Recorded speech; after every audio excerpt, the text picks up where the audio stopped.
ఓదెల ఈ సినిమా చూస్తున్నప్పుడు బయటపడేదెలా అని అనిపించింది. ఎందుకంటే సినిమా చూస్తున్నప్పుడు మెహర్ రమేష్ గారి 'శక్తి' ఆడియో లాంచ్‌లో ఒక డైలాగ్ ఉంటుంది కదా! ఈ సినిమా చూస్తున్నప్పుడు ఎప్పుడూ చూడంది కానీ ఎక్కడో చూసినట్టుందే అన్నట్టు అనిపించింది.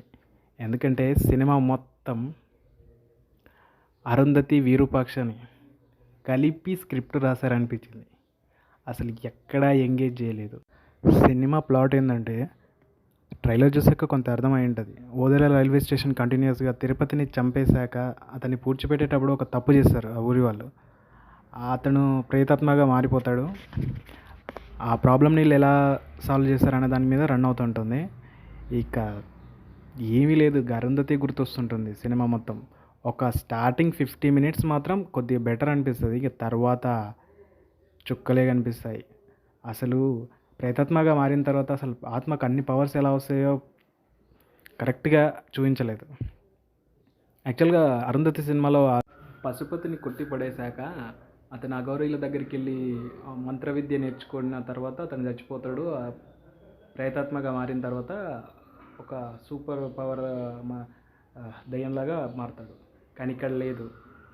అసలు ఓదెల రైల్వే స్టేషన్లోనేమో ఇది సైకో టైప్ ఉంటాడు. ఇక్కడికి వచ్చేసరికేమో దాన్ని మంత్రతంత్రాలు తెలిసిన ఆత్మగా చేంజ్ చేశారు. అసలు దాన్ని పూర్తిగా డీటెయిల్గా చూపించకుండానే తీసుకొచ్చి పెట్టారు. అసలు ఎట్లా అనిపిస్తుందంటే, అసలు అఘోరి క్యారెక్టర్గా తమన్నాని తీసుకోవడమే వెరైటీగా ఉంది. అసలు ఏం సెట్ అవ్వలేదు. అసలు ఐడియా ఎవరిదో నాకు అర్థమే కాలేదు. అసలు ఎక్కడ తమన్నా అసలు అఘోరిగా ఏమీ సెట్ అవ్వలే. ఇక హెబ్బా పటేల్ కొద్దిసేపు ఉంటుంది, ఇంకా ఆవిడకి కూడా అసలు ఏమనిపించలే. చూస్తున్నంతసేపు ఎక్కడా బెటర్ అనిపించలేదు.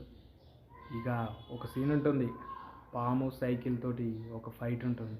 అసలు ఐడియా భలే అనిపించింది. అసలు పెట్టాలని ఎందుకు అనిపించిందో.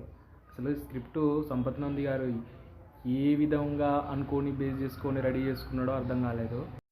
పర్ఫార్మెన్స్ వైజ్ తమన్నా, హెబ్బా పటేల్ తప్ప మిగతా అందరు బాగా చేశారు.